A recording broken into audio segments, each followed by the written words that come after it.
Imagemo. Imagemo. Imagemo. Imagemo. Imagemo. Imagemo. Imagemo. Bonjour, c'est Marie Lalande au micro d'Imagemo à voix haute, épisode du 2 mars 2025. Aujourd'hui, en seconde partie d'émission, c'est Aude Rohrbach, 13 ans, qui investit la tribune littéraire Voici ce que j'en pense.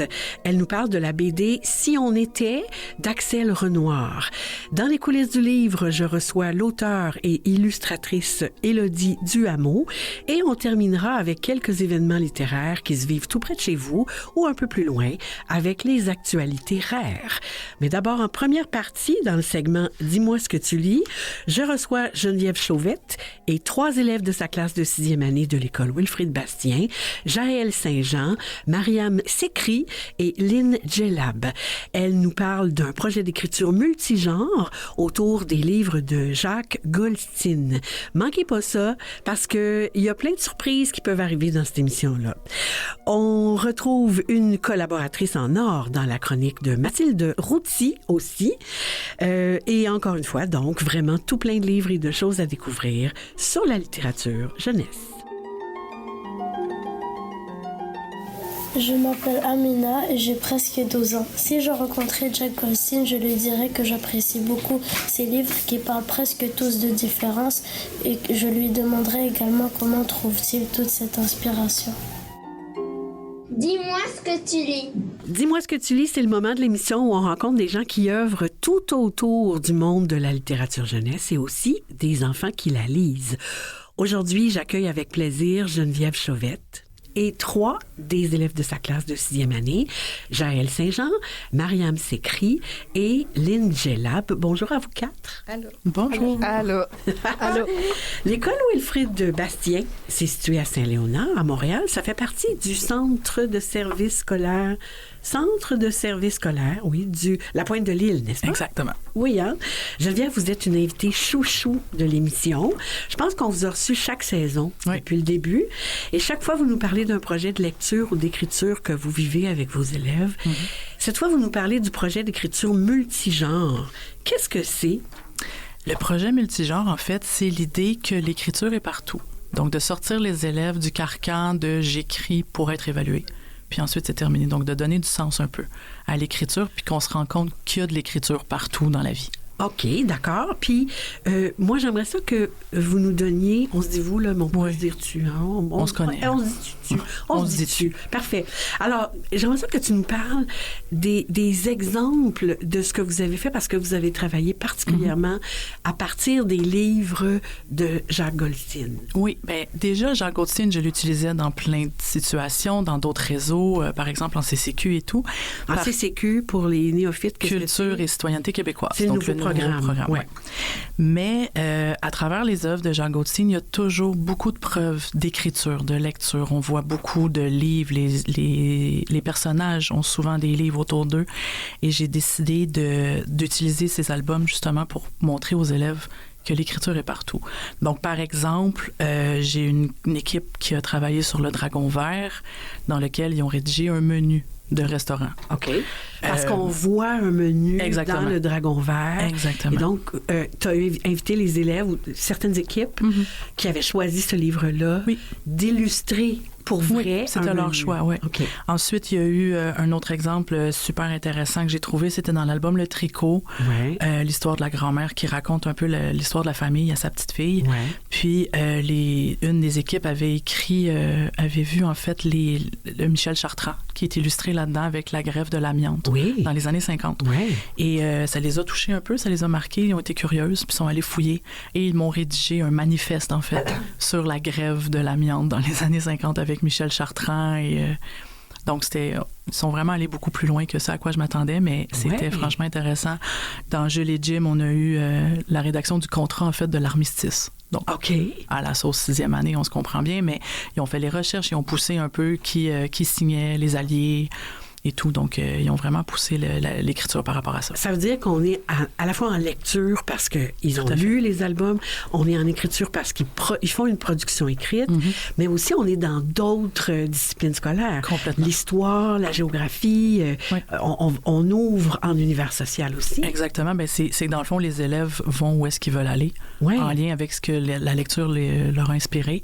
Puis nous, ben, en tant qu'enseignante, ben, on suit. Avec différents genres d'écriture, parce qu'un menu, l'armistice, c'est pas tout à fait la même chose. Exactement. Alors, on a la chance de vous avoir en studio. Jaël, Mariam et Lynn, moi, j'aimerais que vous nous disiez quel livre de Jacques Goldstein vous a inspiré, puis qu'est-ce que vous avez travaillé comme projet d'écriture à partir de ce livre-là. Jaël, d'abord. Moi, j'ai travaillé sur le tricot parce que le livre parle d'une fille qui parle à sa grand-mère. Ouais. Donc là, elle a été curieuse. Et après, dans les images, on avait trouvé genre un petit magasin dans le décor. Ouais. Et là, on a dit, on va faire une petite revue pour savoir les vêtements qu'il y a, les nouveautés. C'est comme une affiche de publicité, si tu veux. Oui, mais genre, eux qu'on trouve dans nos comme un boîtes aux catalogue. lettres. Oui, c'est vrai. D'accord. On a fait une mini-lettre pour savoir les rabais, quand ça ouvre, les choses comme ça. Ouais. On a fait genre une mini carte cadeau de $25. Pour les gens qui voudraient acheter des vêtements que vous avez présentés dans ce feuillet-là, c'est ça? Génial! Et Mariam et Lynn, vous avez travaillé dans la même équipe. Alors, qu'est-ce que vous aviez choisi comme livre? On commence avec, comme Mariam. On a travaillé sur le prisonnier sans frontières. Ouais. C'est l'histoire d'une famille, genre plusieurs personnes qui manifestent contre quelque chose qu'ils n'ont pas aimé. OK. Et je pense que c'était le gouvernement ou quelque chose, ils n'ont pas accepté. Ouais. Donc ils ont enfermé quelqu'un. Qui existe pour vrai, hein? Oui. C'est un vrai prisonnier de guerre. Comment il s'appelle? Raif Badawi. Oui, d'accord. Et donc, dans ce livre-là, on parle de son histoire à lui. Puis, qu'est-ce que vous avez fait comme projet d'écriture? On peut donner la parole à Lynn, alors. Parce qu'il y avait plusieurs personnes dans le monde au complet qui lui envoyaient des lettres. Ouais. Donc, on a décidé de choisir une langue au hasard qu'on connaissait sûrement déjà. Donc, on a pris l'arabe et on a écrit des lettres qu'on a traduites en français et en arabe en même temps. Et vous avez écrit à qui? Raif Badawi. Ah, Raif Badawi. Oh, ça, c'est génial. Vraiment génial. Moi, j'ai dit tantôt que vous étiez des invités chouchous de l'émission. Nous, on aime beaucoup gâter nos invités à Images et mots à voix haute. Alors, on a pensé vous faire une surprise aujourd'hui et on va accueillir en studio avec nous l'auteur et illustrateur Jacques Goldstein lui-même. D'accord? Alors, on va ouvrir la porte, on va aller le chercher et puis on va l'accueillir en studio avec nous. Qu'est-ce que ça vous fait comme effet? Un peu bizarre parce que rencontrer un auteur que je lis des trucs, c'est bien. Oui. Surtout que ses phrases sont simples et faciles à comprendre. Oui. Alors, on va le rencontrer pour vrai. D'accord? On y va.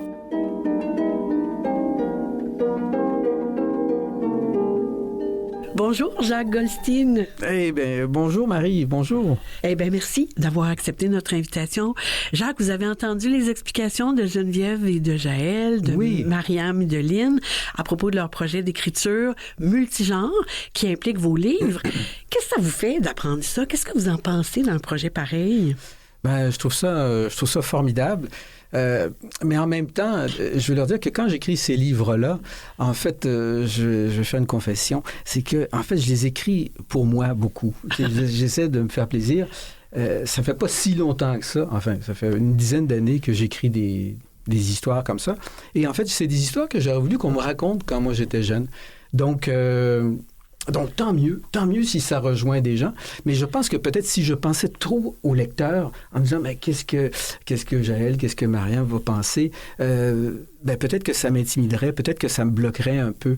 Alors, je laisse aller mon imagination et puis j'essaie de parler, de faire des connexions avec la géographie, l'histoire, les arts et tout ça. Et puis les droits humains, ça me tient vraiment à cœur. Ouais. Donc, j'ai pas à me forcer pour faire ces choses-là. Et tant mieux s'il y a des lecteurs, puis il y a des gens qui apprécient mon travail. Et que c'est utilisé dans les classes par des admirateurs, mais aussi par des lecteurs qui prennent conscience de tous ces sujets que vous leur proposez. Jaël, Mariam, Lynn, qu'est-ce que vous avez appris en réalisant ce projet à partir des livres de Jacques Goldstein? Qu'est-ce qui veut commencer pour ce que vous avez appris? Lynn, on te donne la parole. Alors, on a appris que partout où tu vas, n'importe où tu vas en Algérie, tu vas en Europe, tu vas en Afrique, n'importe où tu vas, il y aura de l'écriture de n'importe quelle langue, n'importe quelle manière de l'écrire ou de le lire. Il y aura toujours de l'écriture partout où tu vas. Oui, c'est intéressant. Et donc, vous vous êtes servi de ça vous-même. Mais donc, écrire, lire, c'est un moyen de relier les gens. Et ça, c'est hyper important. C'est pour ça qu'il faut maîtriser ça. Qu'est-ce que vous avez appris d'autre, Jaël? Avant, je savais qu'il y avait de l'écriture dans la vie de tous les jours. Mais grâce à ce projet, j'ai remarqué qu'il y en avait beaucoup plus que ce que je pensais. OK. Donc, plus de façons différentes et de raisons différentes pour écrire. Ça, c'est intéressant, Jaël. Puis toi, Mariam, qu'est-ce que tu as appris dans ce projet-là? On peut pas, dans plusieurs pays, on peut pas dire ce qu'on pense à voix haute. Mm-hmm. Comme dans le livre qu'on a lu, Les prisonniers sans frontières, Raif Badawi, quand il a protesté, on lui a pas laissé et on l'a emprisonné à cause de ça. Mm-hmm. Mm-hmm. Et donc, dans certains pays, le droit de s'exprimer est brimé. Et donc, c'est d'autant plus important d'être vigilant, nous, pour garder ce droit d'expression qu'on a. On a du travail à faire. Hein? Moi, j'aimerais ça savoir, parce qu'on a la chance d'avoir Jacques avec nous, qu'est-ce que vous aimeriez dire à Jacques, qui est l'auteur, l'illustrateur de ces livres? Est-ce qu'il y a des choses à propos de son travail que vous aimeriez connaître? Qu'est-ce qui a le goût de commencer? Puis Geneviève peut intervenir aussi là-dedans. Hein? Jaël. J'ai juste une question. Comment vous avez su votre style d'illustration? Au point de vue de l'illustration, c'est une très bonne question. Quand tu es jeune, tu copies. C'est la meilleure façon. Un peu comme autrefois, les gens allaient dans les musées et puis copiaient les grands maîtres. Ben moi, je copiais Franquin qui dessinait Gaston Lagaffe, Hergé qui faisait Tintin, et Sampé qui faisait le petit Nicolas. Donc, je copiais ça. Et puis, à un moment donné, tu as comme l'impression que jamais tu arriveras à avoir ton propre style. Et puis, à force de dessiner, il se passe quelque chose d'un peu mystérieux. Et tu développes un trait de crayon vraiment particulier. Et puis, ça se fait sans que tu t'en rendes compte. Et vous devenez vous-même un modèle pour d'autres illustrateurs. Oui, c'est assez drôle, cette chose-là. Oui. Est-ce que, Lynn, Mariam, est-ce que vous avez une question sur le travail de Jacques? Mariam? D'où viennent toutes ces idées? Bien, Mariam, tu vois, tu disais quelque chose de très juste tout à l'heure en ce qui concerne la liberté d'expression. Ça, c'est des sujets qui me tiennent à cœur. Tu sais, je dis pas que ça m'empêche de dormir la nuit, mais presque. Des fois, je me réveille en pensant à ça, en pensant à des gens qui n'ont pas les mêmes droits que moi. Moi, je suis heureux, je suis en santé, je peux faire du ski de fond, de la raquette, je peux écrire ce que je pense, je peux faire publier ça. Je vis dans une société où il y a la justice, où il y a le droit, mais je pense à des endroits dans le monde où il n'y a pas ça, où il n'y a pas cette démocratie-là, cette justice-là. Et on parlait de Raif Badawi.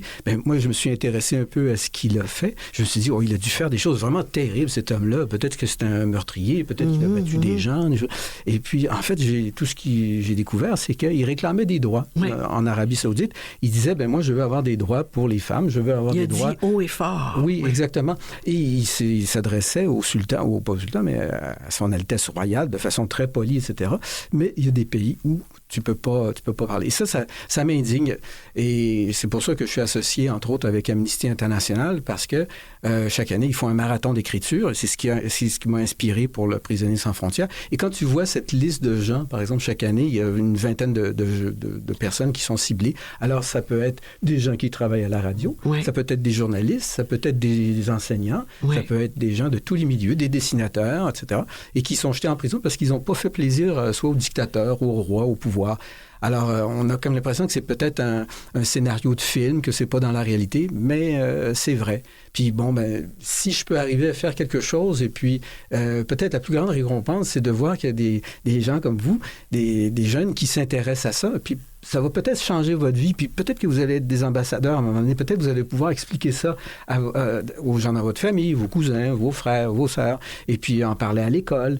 Et puis vous allez voir, vous allez vieillir, puis ça s'en ira pas. Vous mettrez jamais ça de côté. C'est très précieux. Vous êtes contaminé. Oui. Lynn, est-ce que tu as une question? Ma belle? Pourquoi vous avez choisi d'écrire? Il y a plein de travail dans le monde, mais vous avez choisi d'écrire et d'illustrer. En fait, quand j'étais petit, je voulais devenir dessinateur, mais hélas, il y a un directeur d'école qui m'a découragé et qui m'a dit que je ne mettrais pas de beurre sur mon pain si je devenais dessinateur. Alors, que vous ne feriez pas assez d'argent, c'est ça? Oui, c'est ça. Ça veut pas mettre de beurre sur un pain, ça veut dire être assez pauvre. Et moi... moi, je voulais pas être pauvre. Alors, j'ai eu un plan B. Et donc, j'aimais bien les sciences. Je n'étais pas le meilleur à l'école, mais j'ai étudié la chimie, la physique, et je suis devenu géologue. Et donc j'ai étudié les cristaux, j'ai étudié les minéraux, les volcans, l'évolution des continents, etc. Et j'ai travaillé dans une mine d'or. Ensuite, j'ai travaillé dans le pétrole.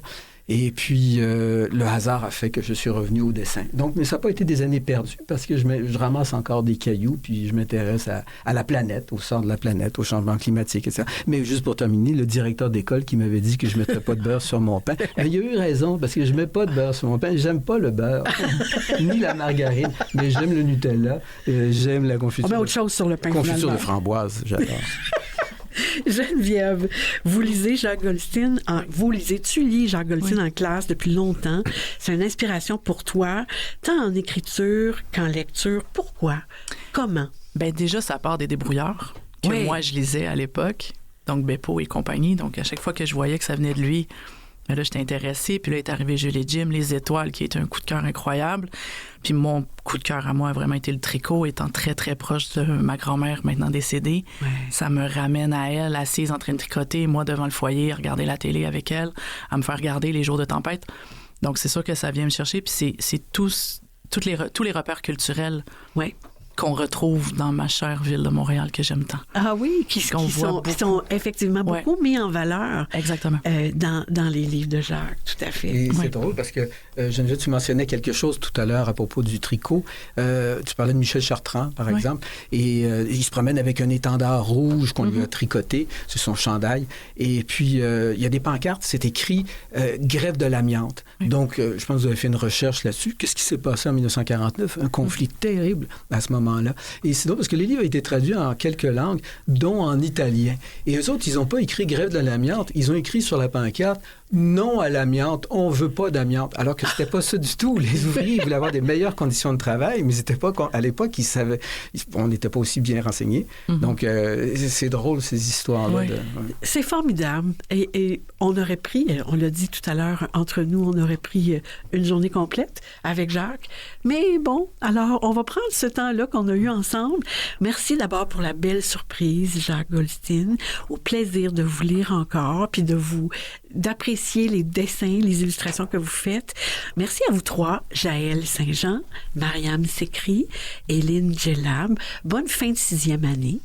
Et merci Geneviève Chauvette pour la place que tu fais au livre dans ta classe, pour la bienveillance dont tu fais preuve envers les jeunes et pour le plaisir de la lecture que tu mets de l'avant toujours. À une prochaine fois, c'est sûr. C'est sûr et certain. Merci. Au revoir. Bye. Bye bye.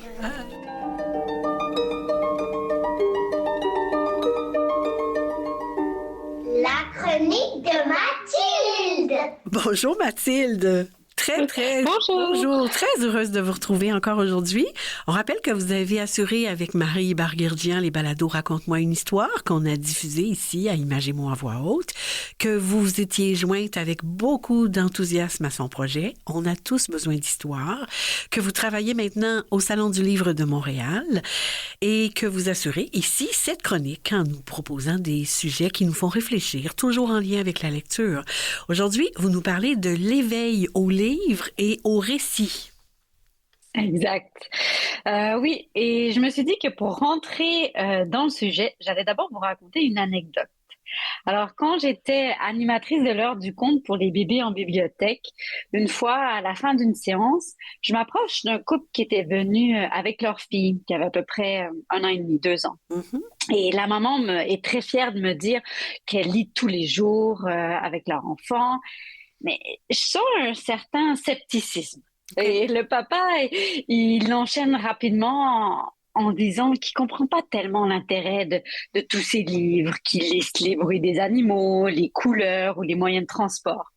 Et je comprends alors qu'ils se disent comme des bons parents parce qu'ils font la lecture à leurs enfants, mais qu'ils font un petit peu parce qu'on leur a dit que c'était important, qu'il fallait le faire, que ça allait avoir un impact plus tard sur l'apprentissage futur de la lecture. Mmh. Et dans ce cas-là, on voyait bien que le livre était perçu uniquement pour sa valeur pédagogique et on s'éloignait complètement du livre comme objet littéraire ou culturel. Mmh. Bien, c'est évident que ça a une valeur pédagogique, la lecture, hein, toutes les recherches le disent. J'ai fouillé un peu, puis j'ai trouvé des documents, un notamment qui vient du ministère de l'Éducation. Ça s'appelle « Développer les habitudes de lecture des enfants ». Et puis, il y a un paragraphe là-dedans où on dit « En lisant avec votre enfant, vous lui permettez d'adopter des stratégies de compréhension de texte qu'il pourra reproduire dans ses lectures à l'école. Par exemple, dans ses lectures à la maison, votre enfant apprendra à prédire, à résumer des histoires ainsi qu'à faire des liens entre le texte et les images. Il pourra répéter ces stratégies lors de ses lectures à l'école. » Puis, dans un autre document qui vient de ELE, ça veut dire « Éveil à la lecture et à la lecture et à l'écriture », c'est un document qui s'appelle « Les tout-petits qui feuillettent des livres par eux-mêmes à 2 ans et demi auront de meilleurs résultats scolaires à 15 ans ». Alors, c'est prouvé, la recherche le dit. Donc, les parents, ils se sentent investis d'une mission, ils sont des bons parents s'ils mettent s'ils lisent à leurs enfants, même tout petits. Ça a une valeur pédagogique, on le sait, ça. Exactement. Mais moi, j'aimerais être là un petit peu en contre-pied et puis prendre un pas de recul.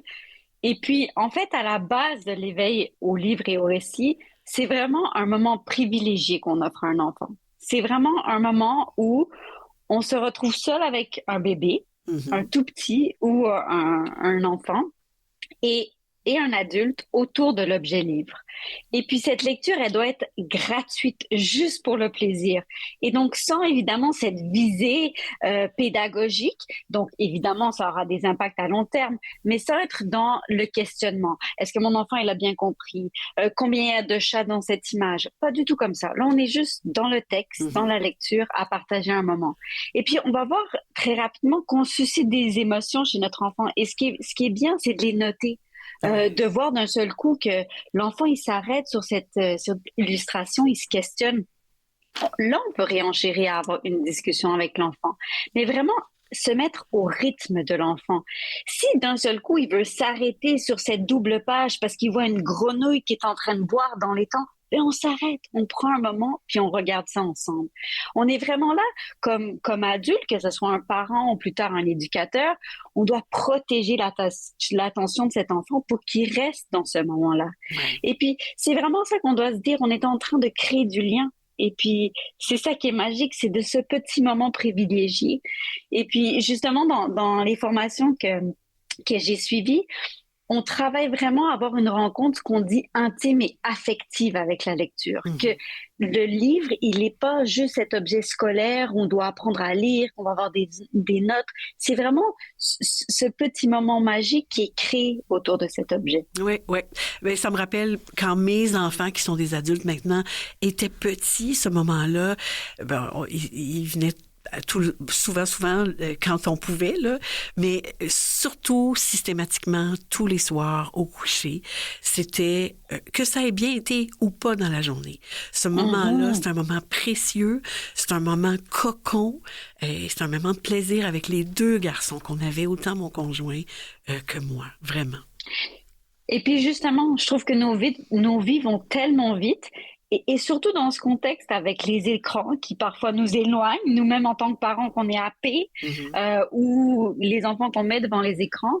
Et je trouve que c'est vraiment quelque chose de magique, de s'offrir du temps, de s'installer ensemble, collés, sans distraction, puis d'être concentrés ensemble sur la même chose, de lire à voix haute un texte, de découvrir ensemble des images et de se laisser porter dans un univers qui nous emmène ailleurs. Et puis c'est ça, la beauté et la magie de la lecture partagée qui est comme un moment un peu suspendu. Oui, puis je le vis, moi encore, dans la famille, on a des petits jumeaux qui ont 6 ans maintenant, qui ont commencé à lire par eux-mêmes. Mais moi, j'apporte des livres tout le temps, et puis ils choisissent dans mon sac de livres, on s'assoit, et c'est instantané. Ce moment-là, ils se collent. C'est magique, c'est vraiment magique. Je souhaite ça à tout le monde. Ça fait du bien à l'âme. Ben oui, absolument. Puis après, si on veut revenir quand même sur l'importance des apprentissages, évidemment, c'est la manipulation. Comment on tient un livre, on va rapidement découvrir le sens de la lecture en français, qui est de gauche à droite. Comment on tourne une page, on réalise pas comment c'est complexe, la dextérité puis la concentration que ça prend pour un tout petit d'apprendre à tourner une page sans la déchirer. Puis évidemment, en lisant, on plonge dans le langage du récit, qui est un vocabulaire beaucoup plus riche. Souvent, au quotidien, on répète les mêmes mots. On utilise malheureusement souvent des impératifs. Allez, dépêche-toi, mange. Ouais. Et là, on découvre la diversité des temps verbaux, le passé simple qu'on utilise très, très peu, voire pas à l'oral. Et puis moi aussi, ce que j'avais trouvé avec mes enfants, c'est l'augmentation de la capacité de concentration. On commence un tout petit livre de quelques pages avec un bébé, puis on s'imagine pas que à force, l'enfant, il est capable de rester assis plusieurs longues minutes à écouter et être concentré sur un récit. Et puis tout ça se fait en se pratiquant. Et puis, je me rappelle très bien d'une de mes formations, par rapport à l'éveil au livre. Et elle disait justement que quand on est devant des enfants, qu'on fait une heure du conte, donc en bibliothèque ou en classe ou à la garderie, qu'on sait ceux qui ont déjà eu des livres à la maison parce qu'il y a déjà des étoiles dans leurs yeux. Ils comprennent que ce moment, c'est un moment magique. On installe donc des étoiles dans les yeux. Merci Mathilde. On a déjà hâte de vous retrouver le mois prochain. Au grand plaisir. Merci beaucoup.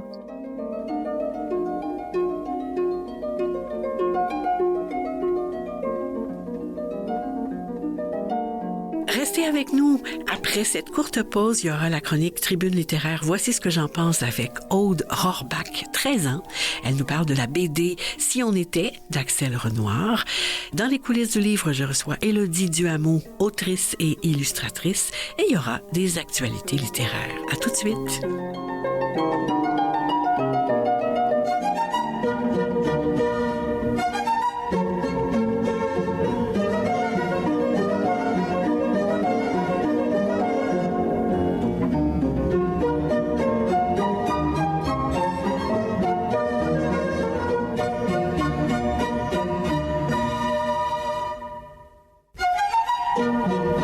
Bienvenue à cette seconde partie d'Images et mots à voix haute.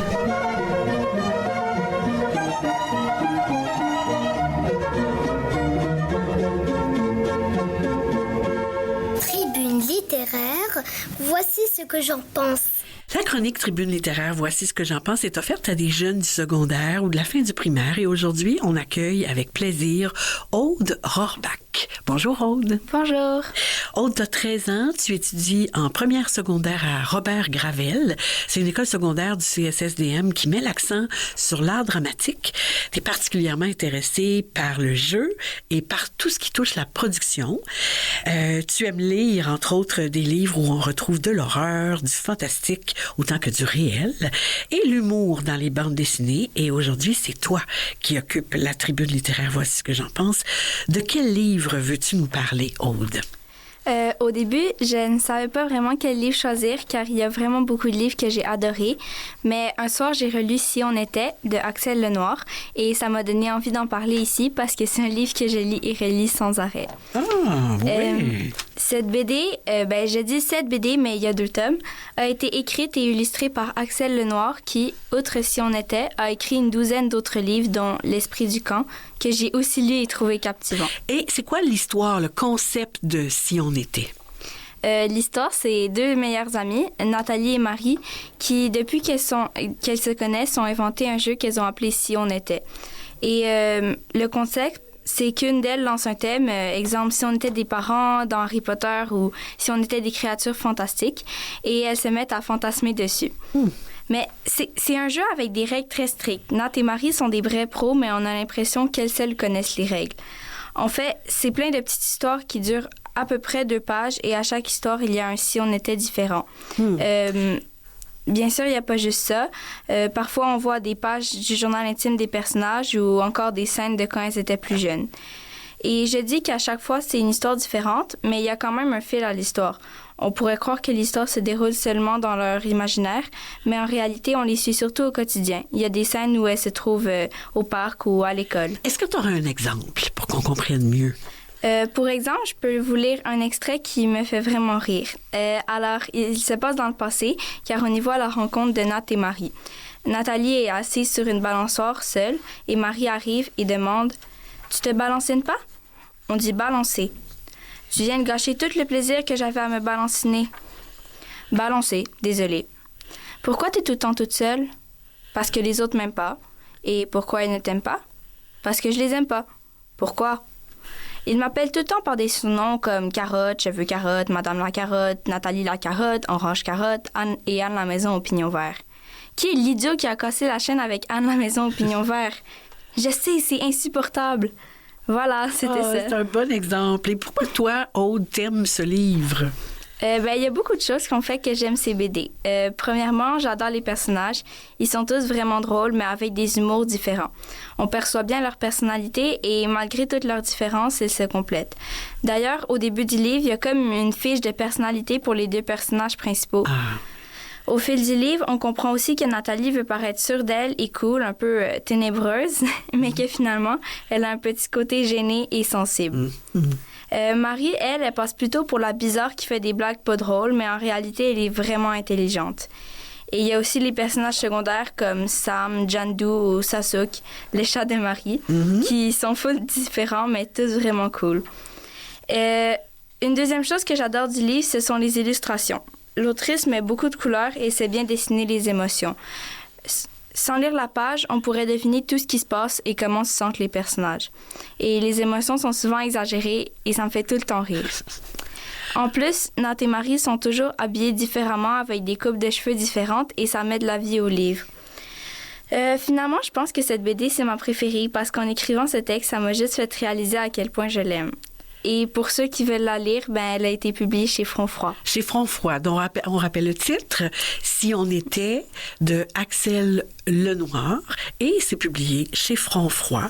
Eh bien, merci beaucoup, Aude Rohrbach, pour cette chronique. Sur le site de l'émission, on va retrouver le lien vers les 2 tomes de cette BD. C'est ce que tu avais dit, hein? Il y a vraiment 2 tomes. Donc, dont tu nous as parlé avec éloquence.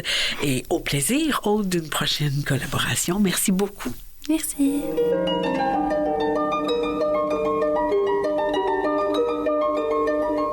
Dans les coulisses du livre. Dans les coulisses du livre, c'est le moment de l'émission où on rencontre des gens qui font les livres jeunesse. Je reçois maintenant avec grand plaisir l'illustratrice et auteure Élodie Duhamon. Bonjour Élodie. Bonjour Marie. Bienvenue à Images et mots à voix haute. Merci. Je vais vous présenter aux auditeurs et aux auditrices en débutant. Élodie, vous êtes née en France, vous avez fait des études en art graphique. en communication visuelle dans une école d'art appliquée à Paris. Vous avez fait ensuite vos débuts professionnels en France comme designer graphique et puis comme directrice artistique. C'est à Montréal que vous avez entamé votre carrière d'illustratrice dans le milieu de l'édition et celui de la publicité. Qu'est-ce qui vous a amené au Québec et qu'est-ce qui vous a fait basculer dans le monde de l'illustration?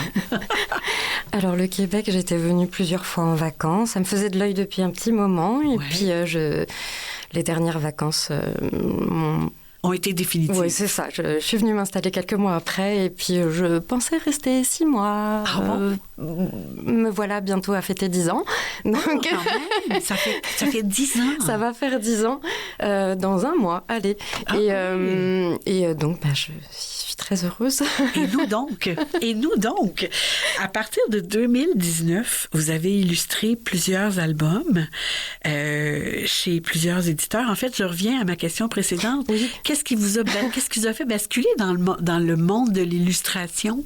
Parce que vous étiez... Qu'est-ce qui vous a fait glisser, tiens. J'ai toujours dessiné, comme beaucoup d'enfants, hein, je dessinais beaucoup, mais peut-être un peu plus que peut-être mes amis, et j'ai juste jamais arrêté. Étonnamment, j'ai jamais perçu lors de mes études le métier d'illustration comme un métier possible. C'est seulement vers mes 34 ans que je me suis autorisée à sauter le pas. Le design graphique, le montage vidéo, la publicité, j'avais essayé pas mal de choses, et puis en fait j'avais envie de... Je pense que l'enfant en moi me criait dessus comme « Ok, t'as fait tes affaires, on revient au plan de base. » Le plan de base, l'illustration. C'était le dessin. Et donc, c'est à partir de 2019, c'est ce que je pense, que vous avez illustré plusieurs albums chez plusieurs éditeurs. Mais oui, effectivement, j'ai fait le saut en 2018, puis vers l'illustration, passer de travailleuse, d'être employée à travailleuse indépendante et d'aller vers l'illustration. Mais j'ai commencé d'abord, venant du design graphique, j'ai commencé d'abord par rester dans ma petite zone de confort. Et j'ai fait d'abord de l'illustration publicitaire. C'est le monde duquel je venais. L'illustration jeunesse est venue petit à petit, en fait, au gré de propositions, vraiment. Puis j'ai attrapé le virus. Et on est content. C'est rare qu'on est content d'attraper des virus, mais celui-là, oui, c'est un beau virus. Mais alors, on va en nommer quelques-uns des albums que vous avez illustrés. Cro-Magnon, Les Triplés de Réa Dufresne chez Dominique et compagnie. Où est passé le temps de Marie-Hélène Jarry chez Isatis. 2 albums d'Émilie Demers, Prise de bec et La chasse aux taches tenaces. Pas facile à dire. Oui, je le dis lentement. Et je l'ai raconté à Marie raconte ça. Je l'ai lu chez Isatis. Un autre que j'ai lu à Marie raconte, c'est Albertine Petit, Brin d'amour déteste les choux de Bruxelles de Anne Renaud, qui a remporté le prix des libraires 0,5 ans et le prix Peuplier en 2022. Et il y a aussi La guerre des bébés de Carole Tremblay, qui a remporté le prix Espiègle et le prix Alvin Bellil en 2022. Tous les 2 publiés à la courte échelle. D'abord, félicitations. Merci. Et c'est de grosses années, hein, le début des années 2020, non? Qu'est-ce qui s'est passé professionnellement pour vous, à part la pandémie, évidemment, là, mais il s'est passé quelque chose dans ces années-là pour vous? De la chance. J'ai eu la chance de recevoir des chouettes textes et des chouettes propositions, donc go. J'étais très, très curieuse de me lancer dans le livre jeunesse, et puis ce qui m'a donné le goût aussi d'aller creuser assez rapidement l'écriture aussi. Ben oui, alors parlons-en de votre coming out comme auteur. Vous avez publié 3 albums chez Les 400 coups, dont vous signez le texte et les illustrations. Le Croco, qui vit chez Papy, chez Gladys, qui est comme la suite. Voilà, qui se lit indépendamment. Oui, mais effectivement, c'est des clins d'œil. l'un ou l'autre, mais c'est le même Papy. C'est le même Papy, c'est le même environnement, tout près d'un zoo, zoo. c'est ça. Et L'Oiseau rouge, qui lui a reçu le prix Peuplier en 2024. Qu'est-ce qui vous a donné ce goût d'écrire et comment ce passage-là s'est opéré? Alors, je suis membre d'Illustration Québec et il y a quelques années, je pense juste juste avant la pandémie, j'avais fait une formation avec l'association et que donnait Mireille Levert. Ah oui, Mireille Levert. Ben voilà. Mais, en fait, Mireille Levert, pour l'anecdote, elle était bibliothécaire quand j'enseignais, ça fait des années. Elle était bibliothécaire en jeunesse, une personne formidable, et elle a commencé à écrire dans ces années-là. D'accord. C'est vraiment une chouette personne. Mais très pédagogue, très douce, très agréable en tant que personne et en tant que professeur. C'était une toute courte formation de, je pense, 2 matinées, mais au gré d'exercices d'écriture pour vraiment dénouer le processus de la crainte de la page blanche ou autre. Mais pouf, Maurice est né. Maurice qui est le personnage. C'est mon crocodile rouge. Oui, c'est ça. Donc mon tout premier personnage du Croco qui vit chez Papy. Ouais. Et puis je pense que je suis rentrée de la formation de Mireille et l'après-midi, j'avais déjà écrit... j'avais écrit le Croco qui vit chez Papy, mais c'était la V1. On s'entend qu'il y a eu plusieurs versions avant la version finale, mais c'est né de là. J'avais toujours de la curiosité pour l'écriture, et puis Mireille a débloqué ça. Elle a débloqué ça, elle a fait surgir ce qui grouillait déjà. C'est ça, il y avait toute une équipe de... Dans ma tête, il y a plusieurs personnes, hein, c'est ça. Donc, il y avait l'équipe créative il y avait la pièce des gens qui avaient très envie d'écrire et qui attendaient que ça, qu'on ouvre la porte. Alors, merci Mireille Levert. Merci Mireille. On peut dire ça. On va parler des personnages donc de ces 3 albums, des animaux surtout, 2 oiseaux, dont un qui est en fait un chat. N'est-ce pas? Comme dans on sait pas. Un crocodile, Maurice, une autruche, Gladys, et ce papy qui habite juste à côté d'un zoo. On va parler aussi des situations loufoques que vous faites vivre à vos personnages. Dans ces livres, il y a beaucoup, beaucoup d'humour, il y a des clins d'œil, il y a de la joie, il y a de la légèreté. Pourquoi c'est important pour vous de proposer aux enfants ces histoires, ces personnages sympathiques et amusants? Je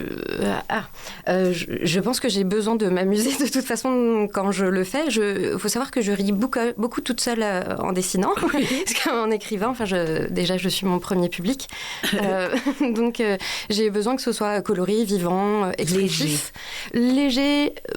Naturellement c'est ce qui me vient, mais j'imagine qu'il y a aussi des questions qui font réfléchir. Il y a quand même des sujets qui me sont sensibles. Et puis pour le Croco qui vit chez Papy ainsi que Gladys, c'est sûr que le sujet de la cause animale, c'est quelque chose qui me tient énormément à cœur. La notion de captivité, du rapport entre... le rapport de domination la place qu'on fait aux animaux, voilà, aussi, c'est ça. Que les zoos, qu'est-ce qu'on en pense? Et puis la captivité, sauf, mettons, les refuges, hein, on a besoin de ça rattrape les bêtises des humains, mais j'avais besoin d'aborder la question, mais sans être moralisatrice. Je laisse vraiment le goût aux enfants et aux parents qui les accompagnent de poser des questions ensemble.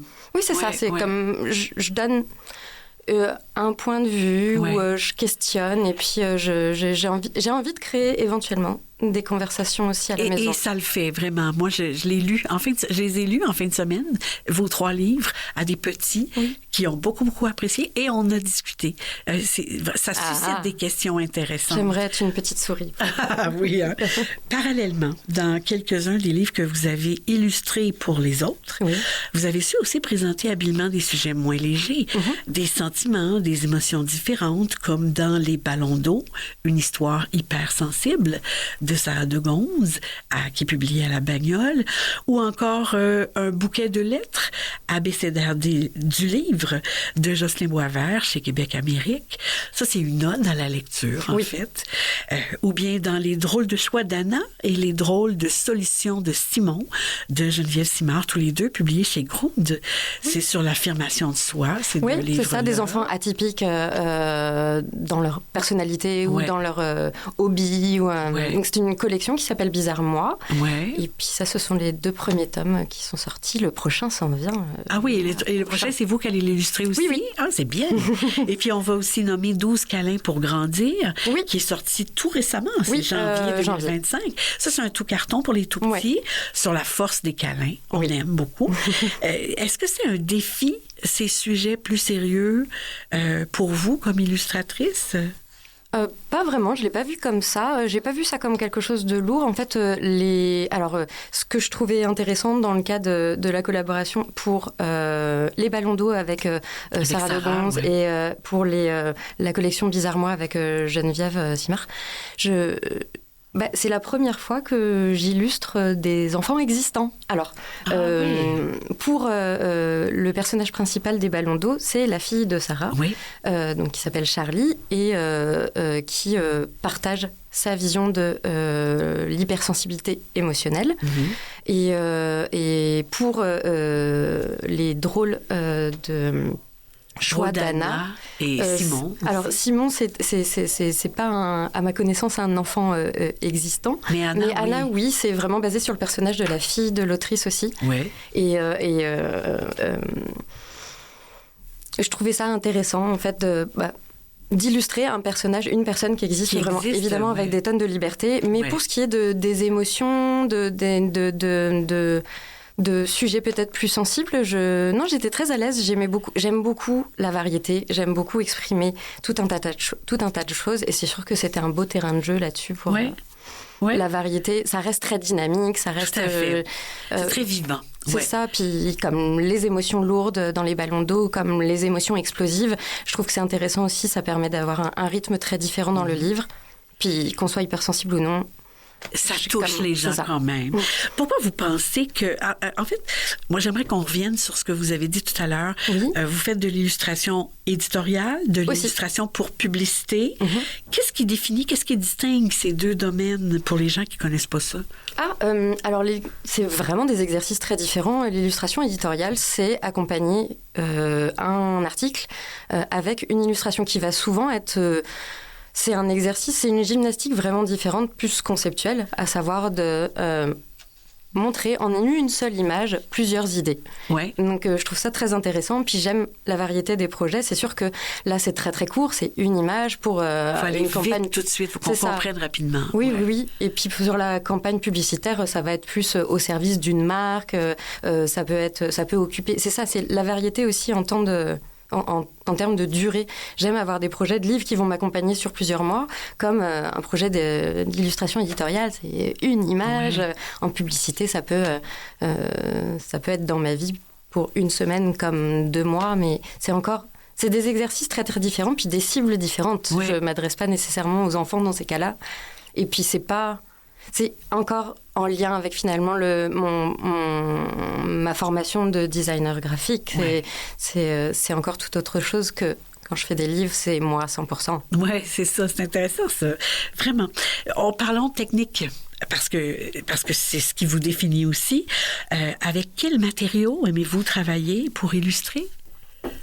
Alors, je commence toujours mes esquisses. Au crayon de bois, papier, vraiment, c'est ça, tradi. Et puis très très vite, j'affine sur Procreate, sur mon iPad. Je vais faire mes illustrations au propre sur l'iPad et généralement je finalise sur Photoshop.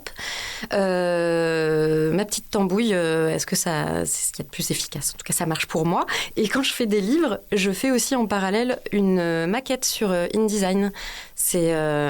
vraiment ma manière de procéder, ça me permet d'avoir comme une vision d'ensemble du livre à tout moment du projet. C'est toujours utile. Oui, c'est toujours utile. Qu'est-ce qui mijote actuellement dans votre marmite de créatrice? Eh bien, justement, maintenant que j'ai ouvert la porte à l'équipe de Grund. Alors, il y a plusieurs textes. Il y a des envies de tout carton, des envies de bande dessinée, il y a des envies d'albums jeunesse. Et puis, c'est ça, là, c'est pas les idées qui manquent. C'est l'organisation. Oui, l'organisation, le temps. Prioriser un projet. D'accord. Il faut que je fasse un choix. Élodie, c'est la tradition à Image et Mots à voix haute. On demande aux invités de nous proposer un ou plusieurs de nos coups de cœur littéraires jeunesse. On va commencer par une suggestion. D'accord. Puis on va voir le temps qu'il nous reste. Il nous reste 2 minutes. D'accord. Alors je vais peut-être le temps. On vous écoute. J'ai un peu triché. En fait, j'y vais avec Moi-je.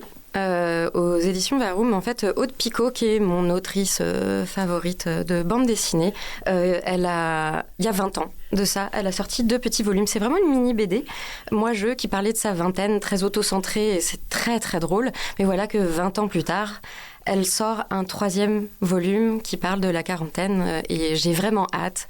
C'est sorti en France, ça devrait pas tarder là, il me semble que ça sort au Québec en mars. Okay. Donc voilà, j'ai triché, je vous parle de quelque chose dont j'ai vraiment hâte oui. en tant que fan. Est-ce que j'ai le temps pour... Oui, bien sûr. Une recommandation qui s'appelle, c'est un album jeunesse qui s'appelle Libérez-nous, écrit, illustré par Patrick Georges aux éditions Pastel. Et c'est un livre dont j'adore le concept, en fait. Ça parle de la condition animale qui m'est chère.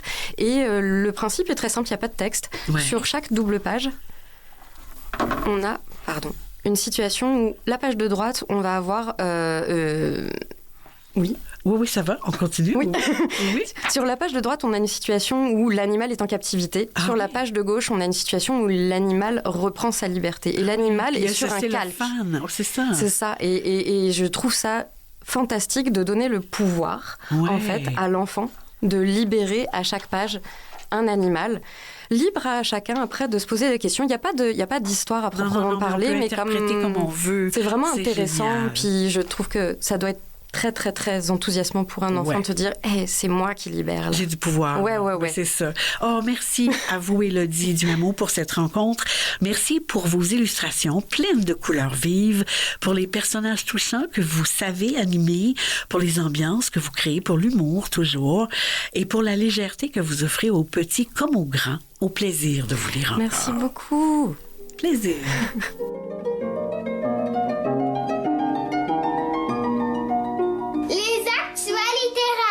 D'autres idées de lecture et de sorties littéraires. Sur le site de l'émission, on vous met tous les liens vers les événements et les activités mentionnées.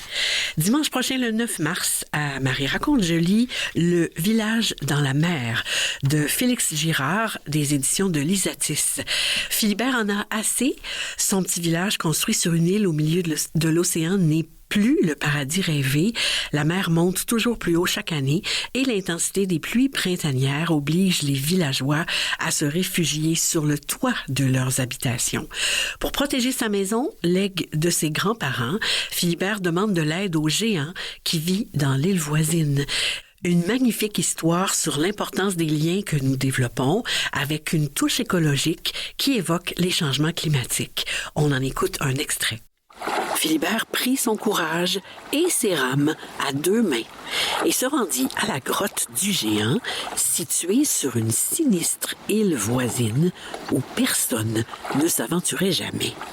C'était un endroit effrayant et le géant était un être grincheux et renfrogné qui n'avait qu'une seule obsession, posséder le plus d'objets possible.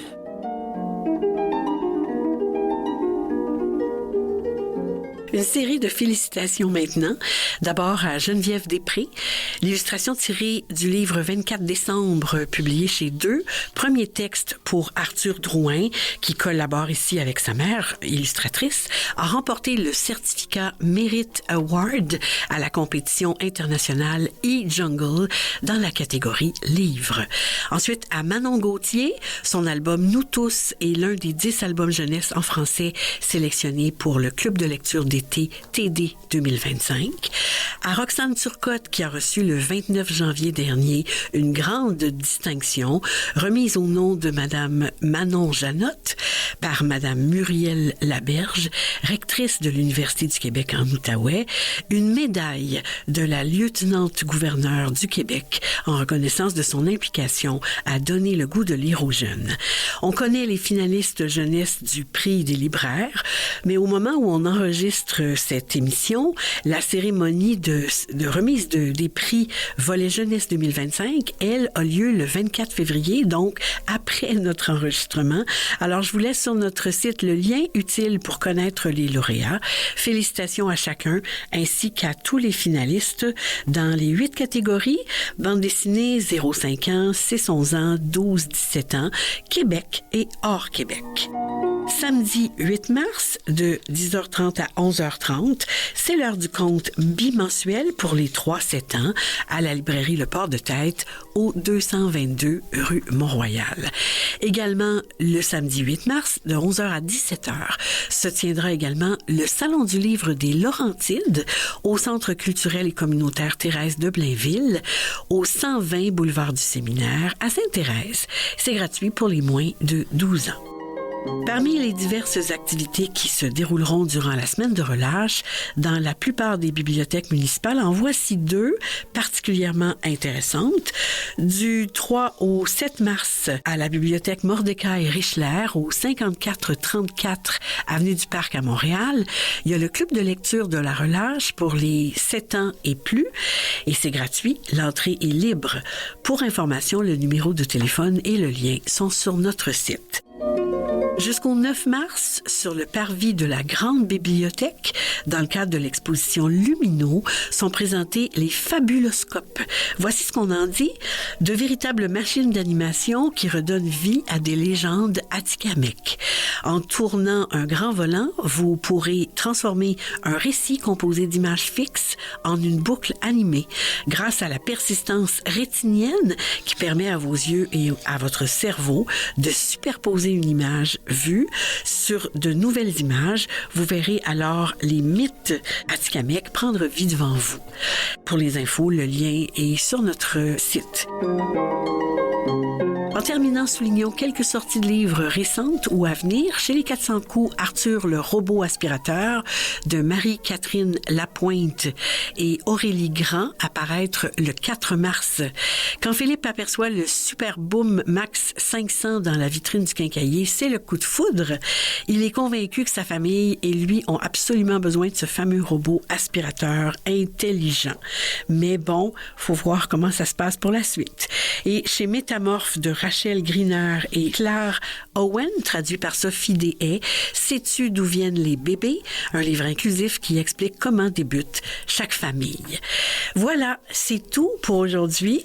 Je remercie tous les invités et les collaborateurs. Geneviève Chauvette, ses élèves Jaël Saint-Jean, Mariam Sécry, Lynn Gelab de l'école Wilfrid Bastien et Jacques Goldstein pour la surprise, Mathilde Routier pour sa chronique, Aude Rohrbach pour la tribune littéraire, l'autrice et illustratrice Élodie Duhamel, Michel Brûlé pour le soutien à la recherche, Mathieu Tessier en régie, au montage et à la mise en onde, et Jean-Sébastien Laliberté, chef diffusion technique. Je vous souhaite des lectures captivantes et on se retrouve dans 2 semaines.